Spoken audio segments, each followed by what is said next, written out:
All right, folks, welcome back. 4:30, we'll get started here. Couple quick housekeeping things. Bo is not with us today, but there is a sign-up sheet, so make sure on your way in or out you get your initials. If you're not actually taking the class, you don't have to sign in or out, but welcome. Today, it's my pleasure to introduce Adrienne Douglass-Scott. We've known each other 15, 18 More than that, probably. So I'm very excited to hear what Adrienne has to tell us. I'm going to get out of the way and let her introduce herself and explain what she's going to talk about, but take it away. Thank you, Michael. Can you hear me okay? And online too? I can't tell. So, okay, great. My name is Adrienne Douglass-Scott. I am the Sustainability Program Manager for the Port of Bellingham. I am a forester by training. I did my master's degree with a project in Borneo in soil science and wildfire as well. I'm Canadian. I come with a broad background of the consulting world, some academia, lots of other things thrown in.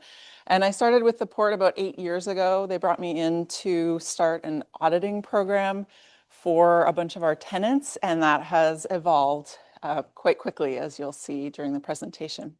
So today I am going to focus the presentation on what we're doing at the port for our energy strategy and for our climate action strategy as well.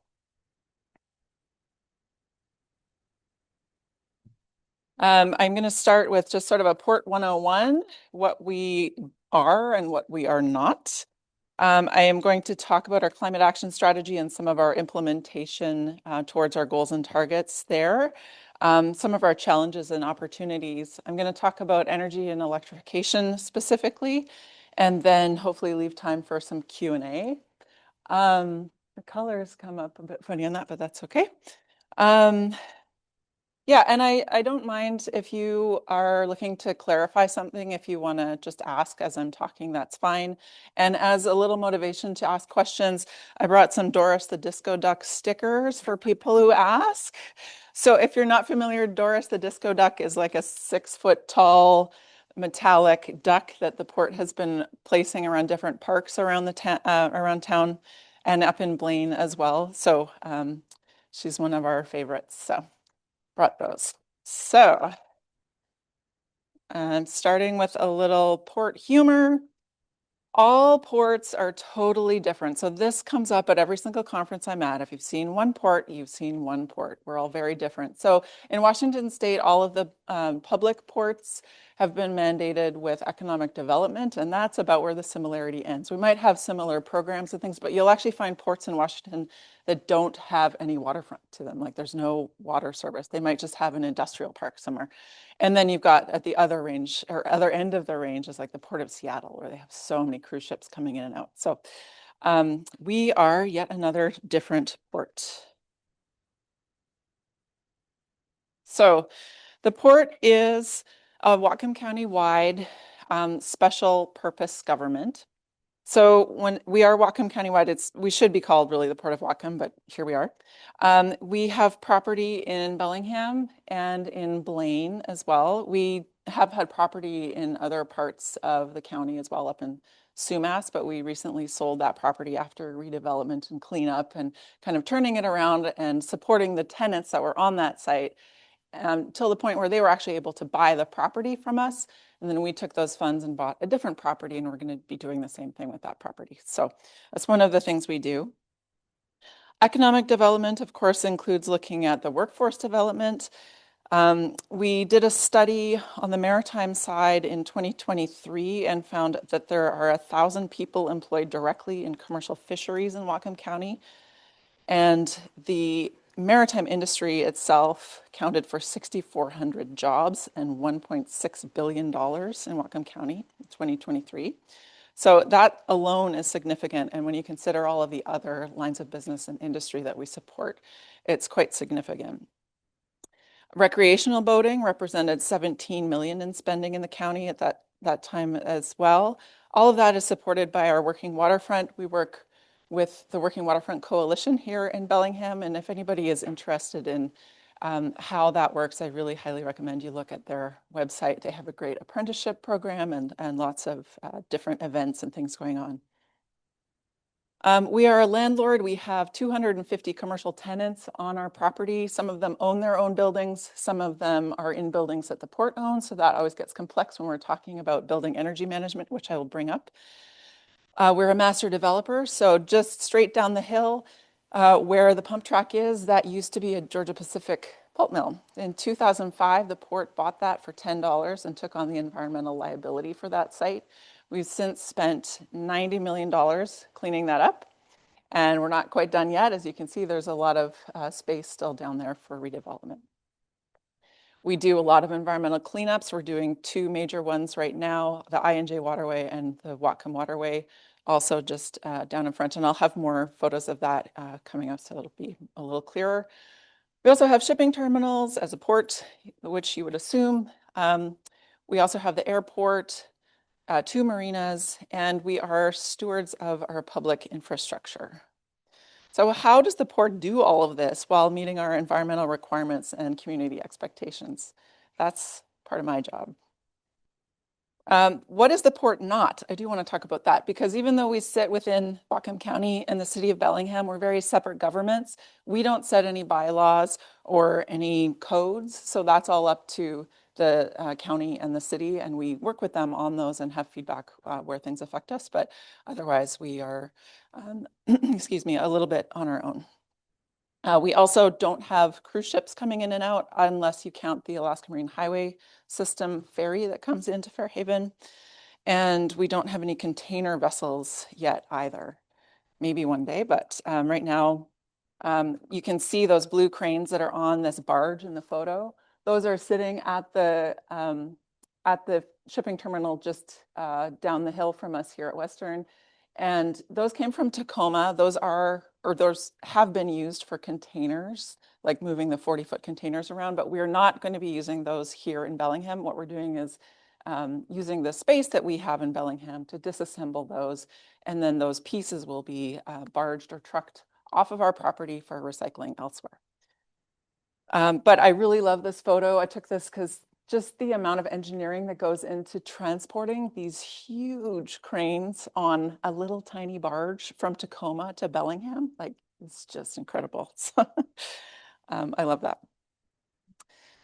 Okay, so one of the port's core values is that we pledge to work cooperatively with other entities within the framework of community standards and to be a responsible trustee of our publicly owned assets. This means preventing pollution from our activities, supporting family wage job development, connecting people and places. We are home to the train station. Obviously, we've got ships coming in and out. We've got airplanes coming in and out of port property and lots of other freight moving back and forth as well. And we're obviously hoping to grow that over time as well. We are preparing for climate impacts as part of our mandate to maintain public infrastructure. This one here is the little Squalicum Beach. So this is at the end of Roeder Avenue. If you go straight out past where our port offices are, like past Bellwether and Swanage Park. And this was a beach in the past that was really steep. So it kept on getting hit by wave action. It was also lined with really kind of gross riprap and rebar. So it wasn't the most pleasant place to launch a kayak or go and sit. And now we've just finished the second phase of this project where we've expanded the lawn area, put in some bike racks, and have put in some interpretive signage as well. But I love this project. We've also noticed a lot of different fish eggs, and I can't remember the species of that, but we've noticed that it is providing habitat for a lot of species already. So.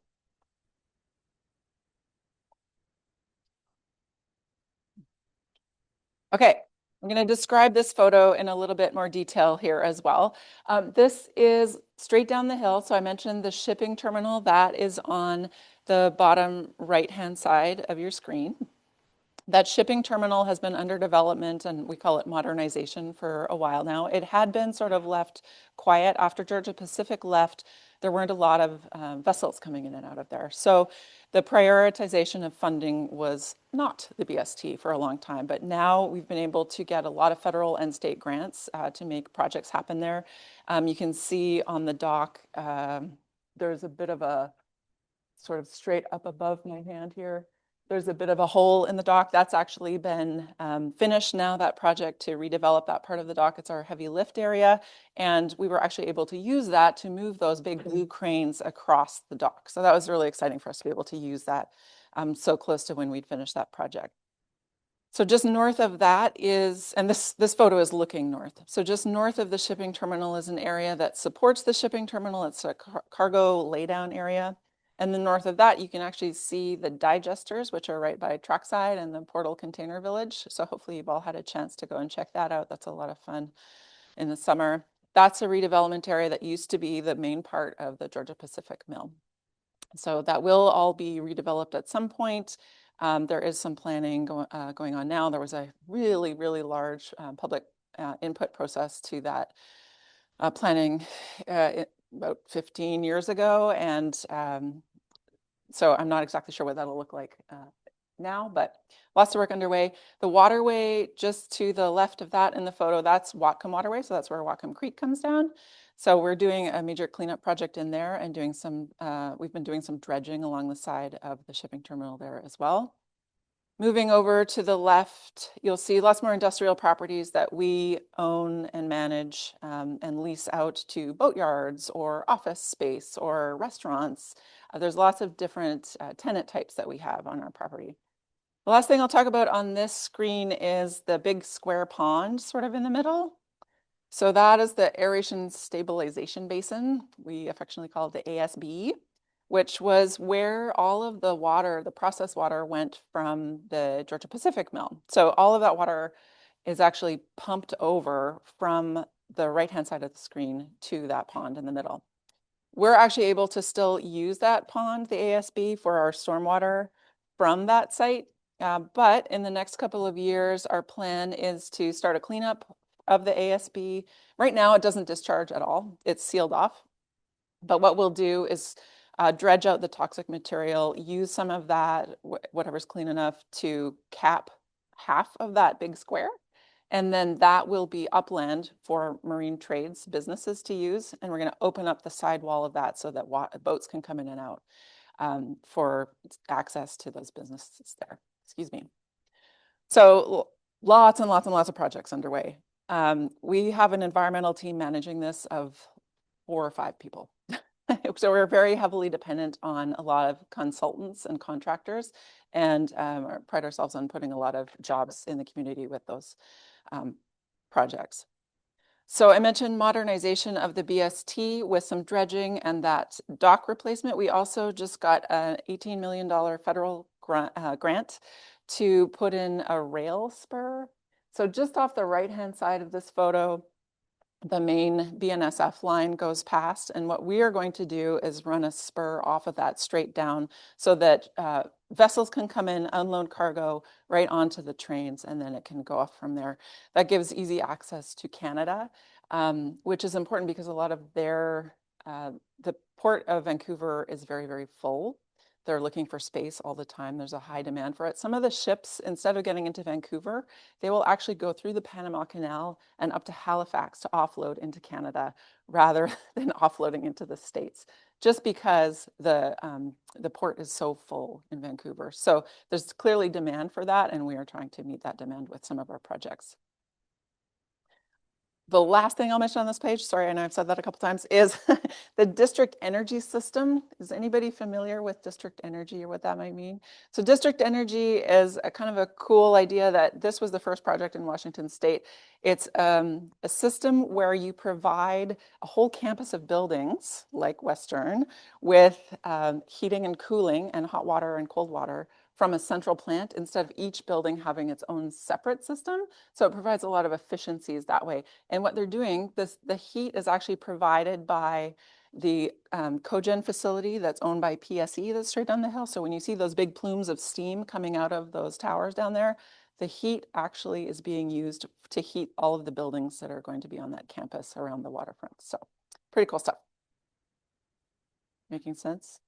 Okay. Okay, so I talked about the shipping terminal dock rebuilds. This is just a closer photo of that. and the rail expansion. Another project that I'm really excited about, I actually just came from a meeting on that, is our shore power expansion, which means that we're putting in extra electricity and infrastructure to serve tugboats that are coming in. So they can plug in without having to run their auxiliary engines. So that reduces the diesel emissions for our community. It reduces greenhouse gases and it reduces noise as well. So that kind of project is made possible by WashDOT funding. Washington State Department of Transportation had a port electrification grant a couple of years ago, and we were successful with that for that project. So that's fairly exciting. One of the things they hadn't thought about before this meeting today was sea level rise.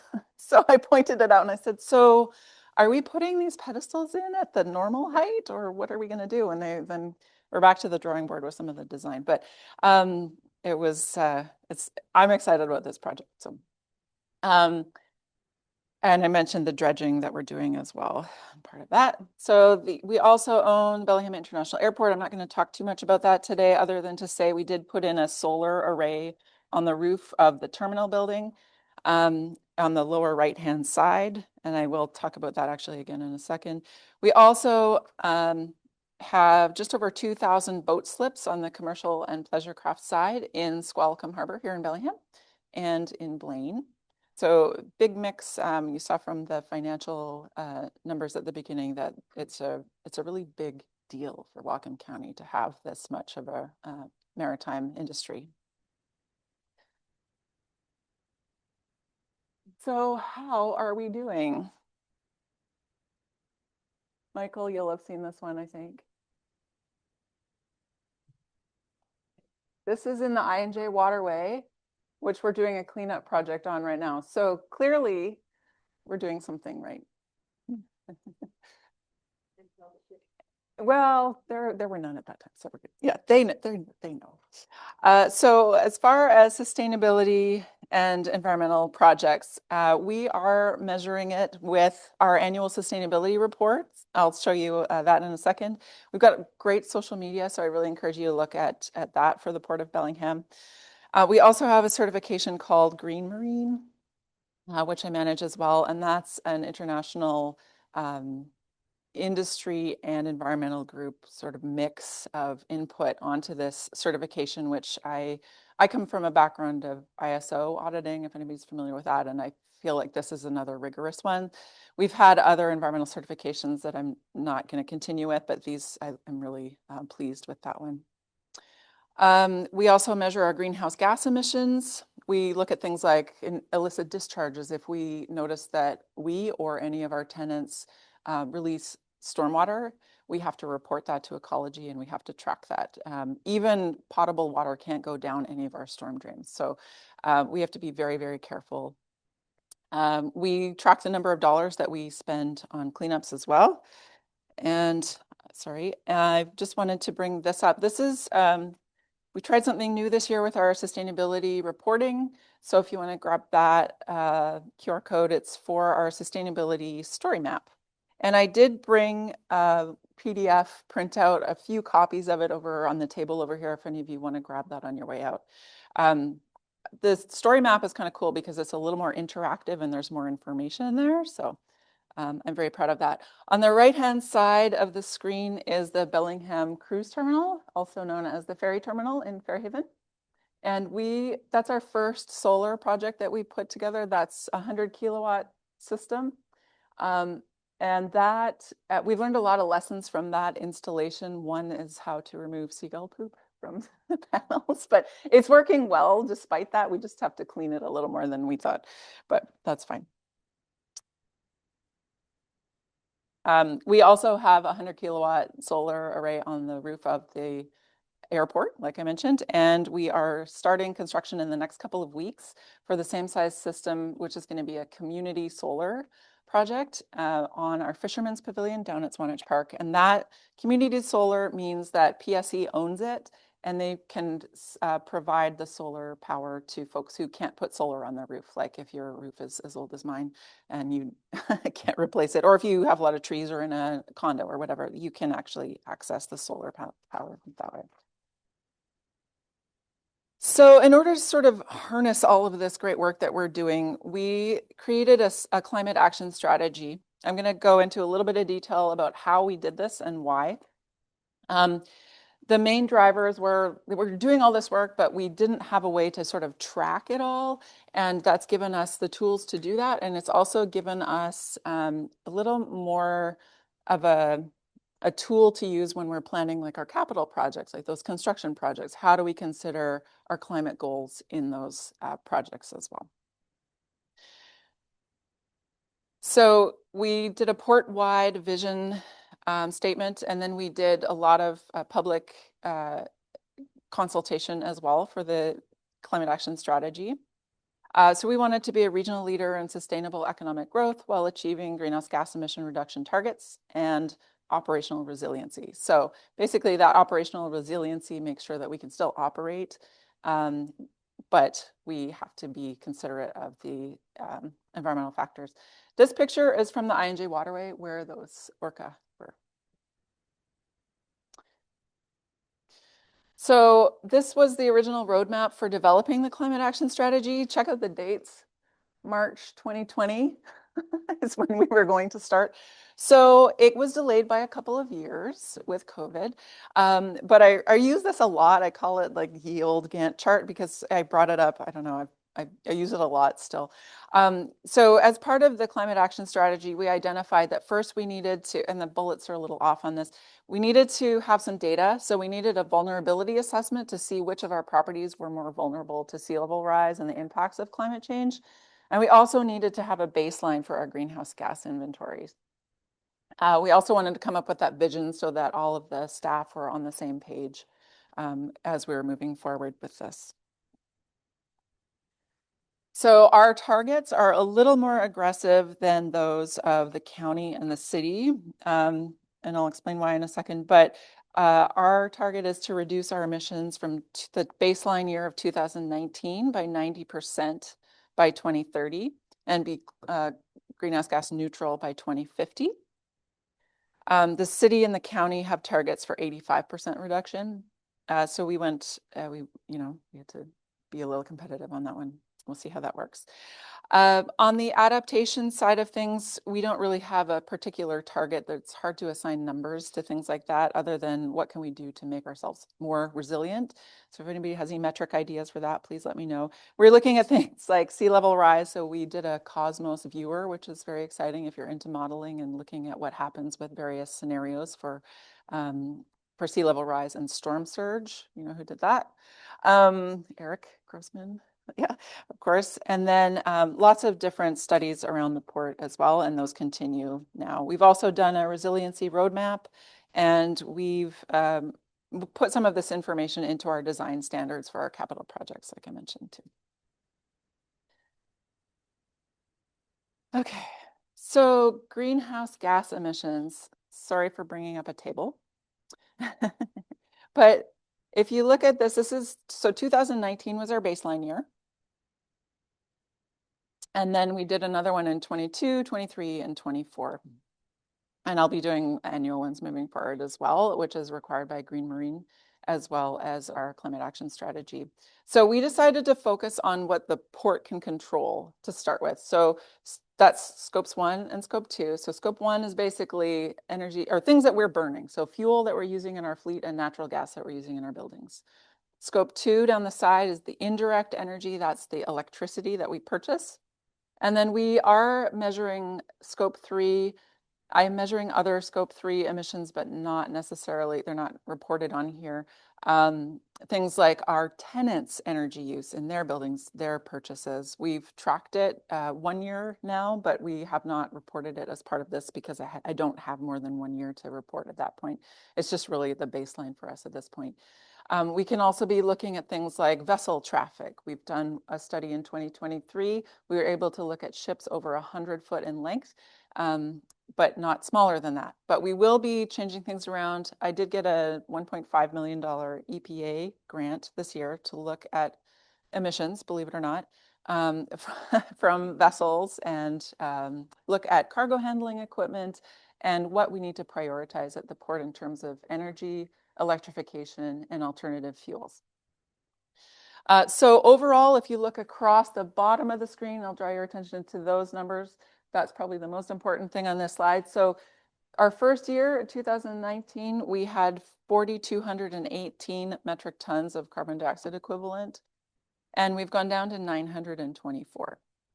So the big decrease there is because of our purchase of electricity from PSE's Green Direct program. So what that is we've committed to their program for 18 years, and that helps them to fund wind and solar projects in other parts of Washington state. And we get the renewable energy credits from that as well. So we're able to say that our emissions are reduced because of that. Sort of like an offset, not really. But yeah, that's our big reduction. And you can see we've got a long ways to go, but we are working on it. And we are also working on our scope 3 and what else we can measure and what else we can influence with our tenants. I just want to talk about a number here. So when we did that vessel inventory, we actually found that it was about 2,700 tons of emissions from those large vessels coming in and out. You don't see a lot of vessels coming in and out of Bellingham Bay that are that large, but they do make an impact because that's more than twice what our emissions were. Yep. The question about the units for the measurements, and thank you for pointing it out. Those are metric tons of CO2 equivalent. Yeah.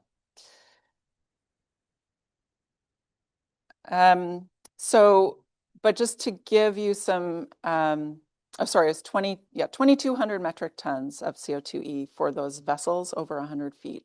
So to give you a little perspective, the Port of Seattle's measurements from 2021 was about 10 times that. They've since put in a lot of electrification, like for their cruise ships and things, but we're still working on that. So how do we go ahead and keep moving the needle on this? How do we keep reducing our emissions? Really, the key for us is electrification and alternative fuels. So things like using R99 in our equipment, that's renewable diesel. Methanol might be coming our way. We need to look at how we can use that for our own use and our own greenhouse gas targets, as well as what our customers are looking to use as well. So it's not just us, we're looking at how we support the industry as well, back to that mandate of economic development at the port.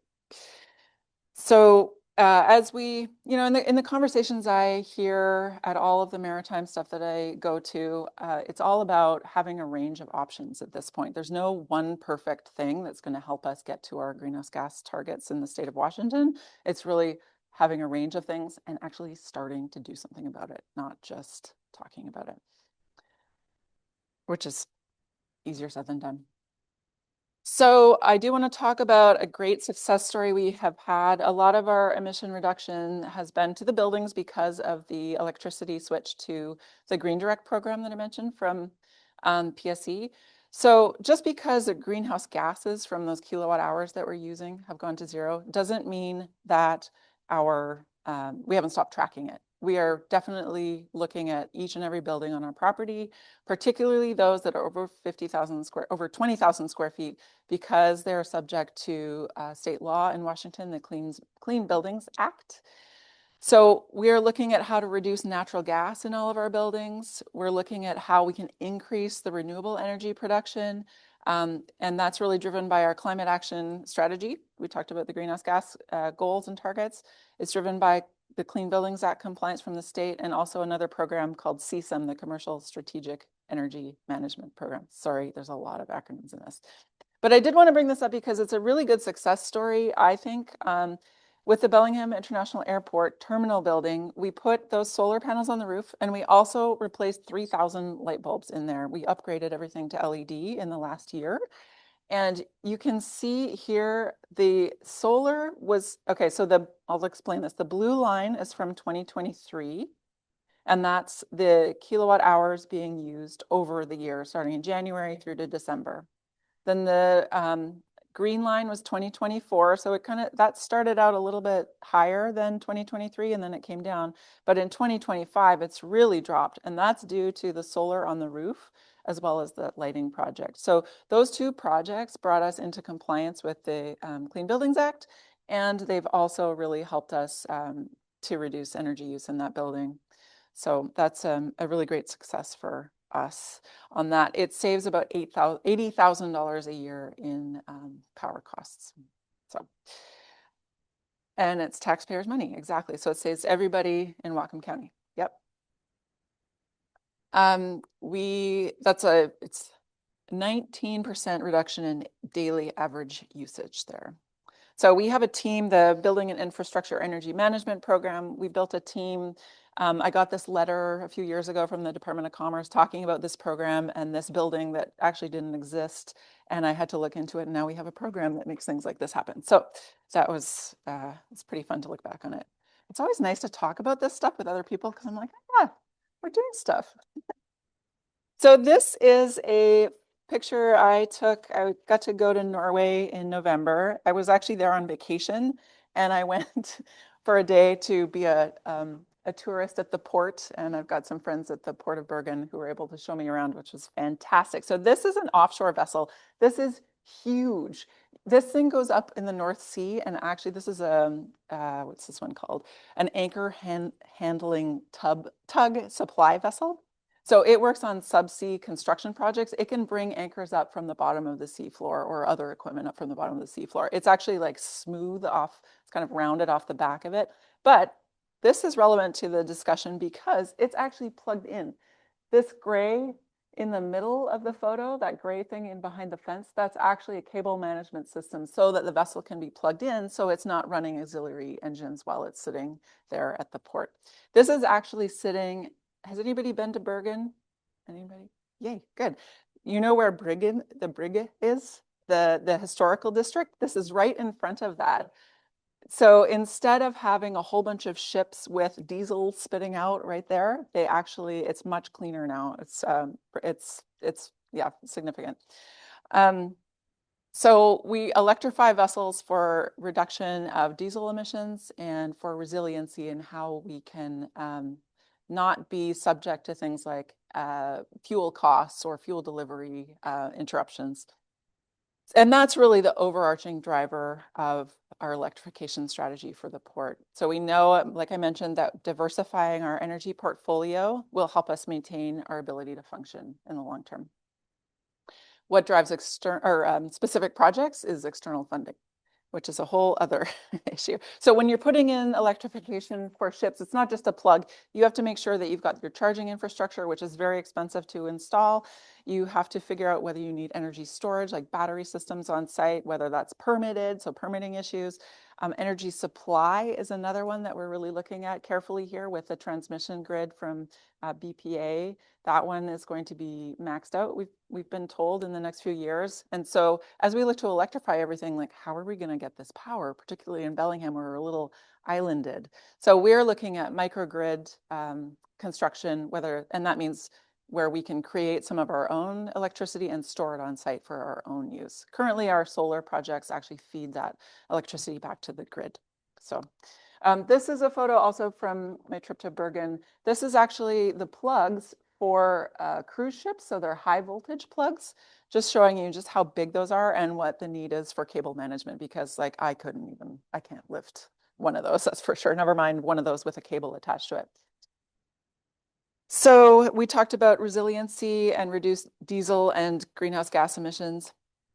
With this EPA grant I have, we can't talk about emissions anymore, but we can talk about diesel. So that's what we're going to talk about. Reduce noise, particularly where we have such close and engaged neighbors.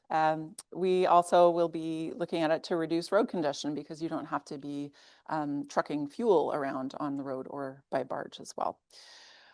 We also have the drivers of the Washington State Clean Energy Transformation Act.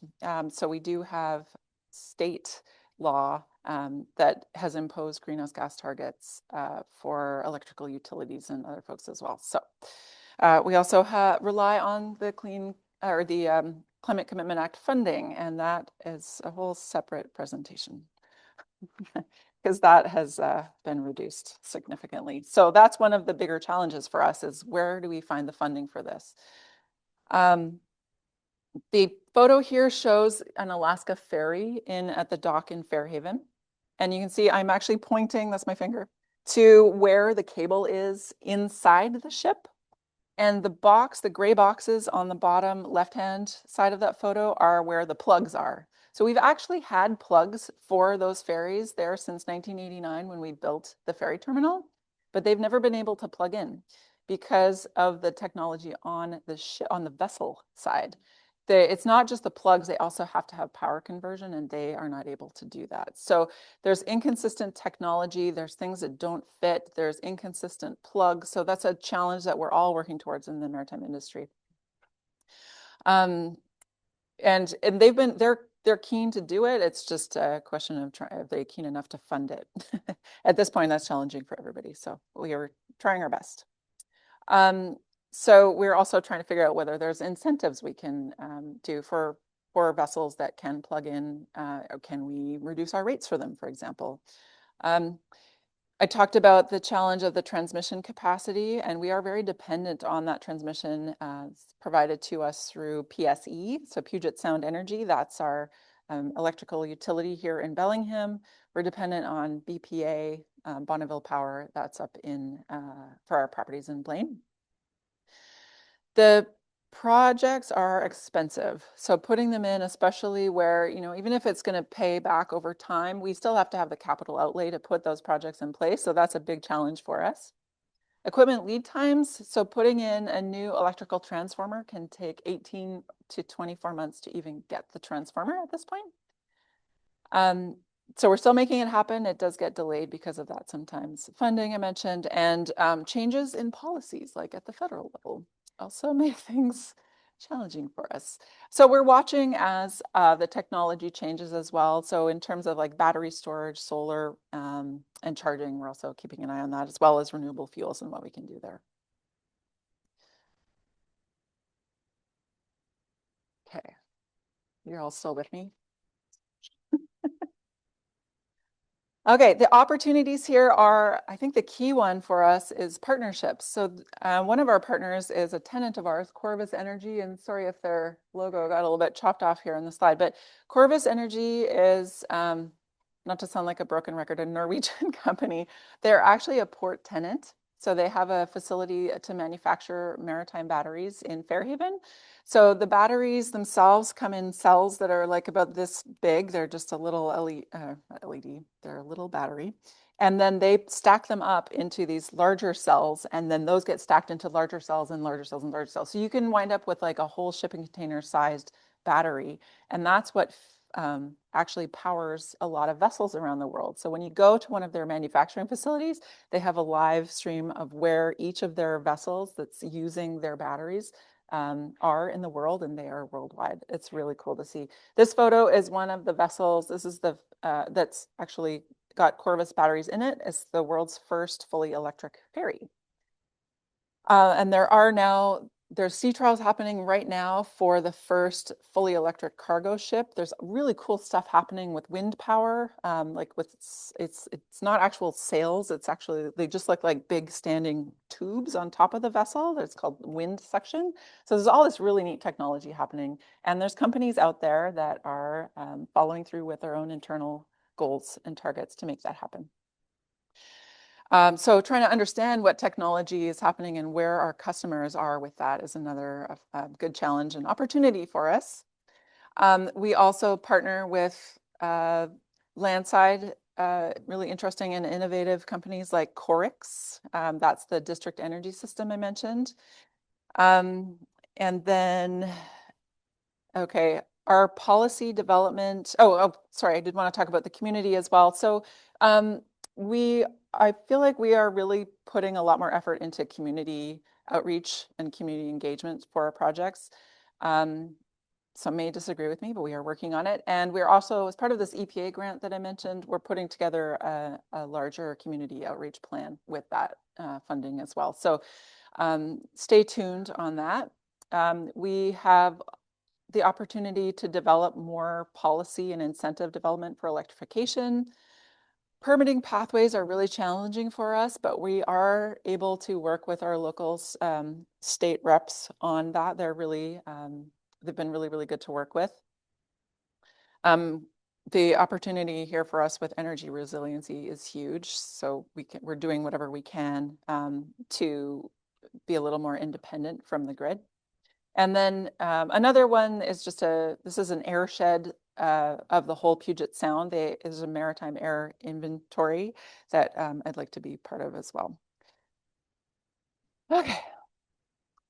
So I do want to say, like, there is a lot of, thank you. That's really good timing. Awesome. So there is discouraging news coming out of generally our federal government right now. There's uncertainty with the laws and regulations. There's definitely changes in the landscape, and there's definitely significant funding needs to make a lot of this happen. But I am still optimistic.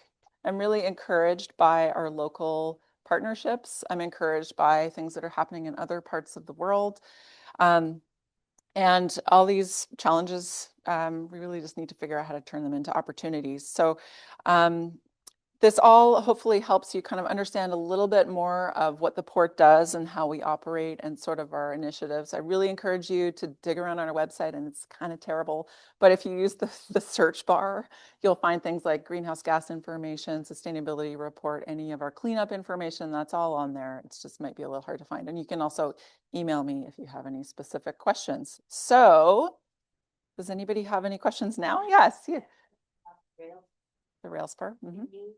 There on that slope, I don't know exactly where that is going to be. And then what's going to happen with the increased train traffic with that? Good question. Big thing. With the, yeah, no. So let me just, sorry, bear with me here while I take us backwards in time. So it's actually going to be just off the right-hand side of this, and we are still, yeah, further to the right of the photo. Yeah, so it'll just sort of come down where and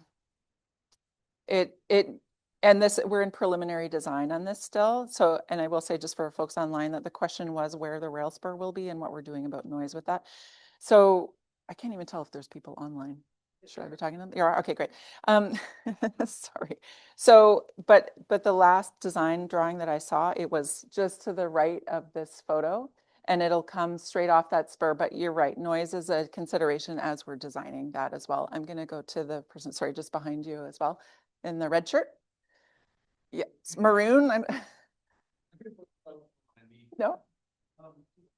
Going to more in depth spot on the beach, you said like reef bar and it was deep, people couldn't really walk, but like, what else? Like, what's the reason for the change there? I remember the old. Yeah. So we wanted to, so that, sorry, again, while I just scroll through here. That beach, this whole band of rock, the riprap that you see coming across here wasn't there. It went closer to where the grass is. And the way the general wave action is on this beach, and I'm trying to sound like I know what I'm talking about. I wasn't the project manager on this, but that meant that the waves just went straight into the beach, right? Because the general direction of wave action here in Bellingham Bay, it's like a big catcher's mitt, especially at that end of it. So the waves were really hard on that end of the beach. So this was designed in order to be a little bit friendlier when there are big storms, for example. Does that answer your question?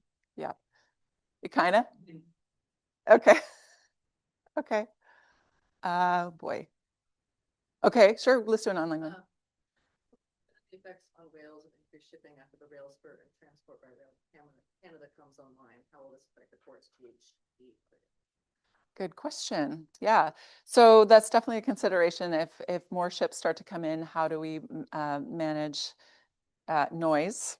And that's part of our Green Marine certification. There's actually specific performance indicators for noise for mammals. So we will be likely putting in a noise monitoring program just to make sure that vessels are going slowly, because that's one of the biggest things they can do is slow down, and that reduces the noise significantly. So that's hopefully the first part of that question. And then the second was how will that impact our greenhouse gas emission inventory? We're gonna have to see when it gets here, I would say.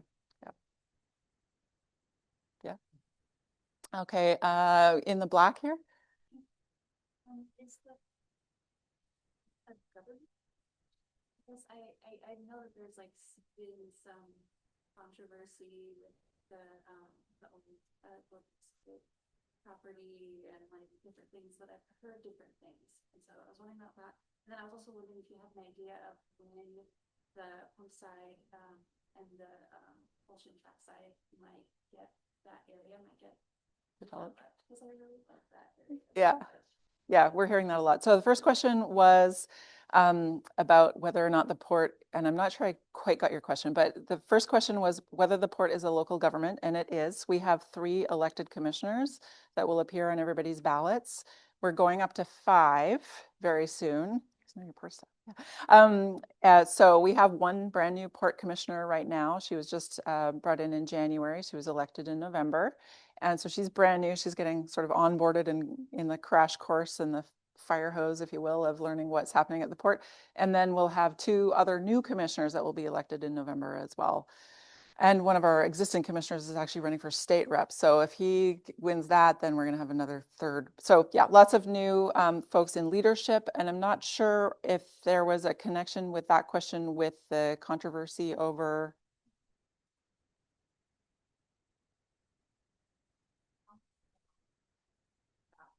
Okay.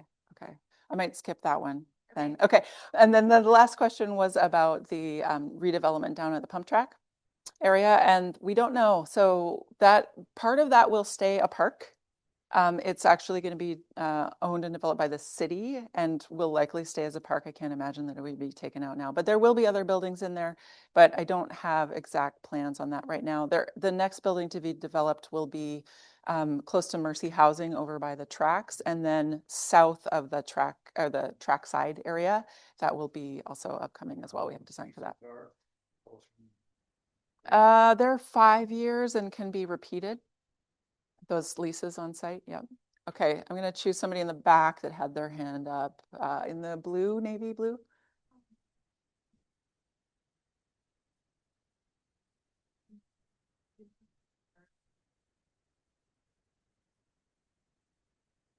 Oh, and so the question is whether I have a number for the increase in the number of ships because of the rail expansion. I don't at this point. I think it, yeah, I don't want to talk off the top of my head. I think it was 1, maybe 2 a month.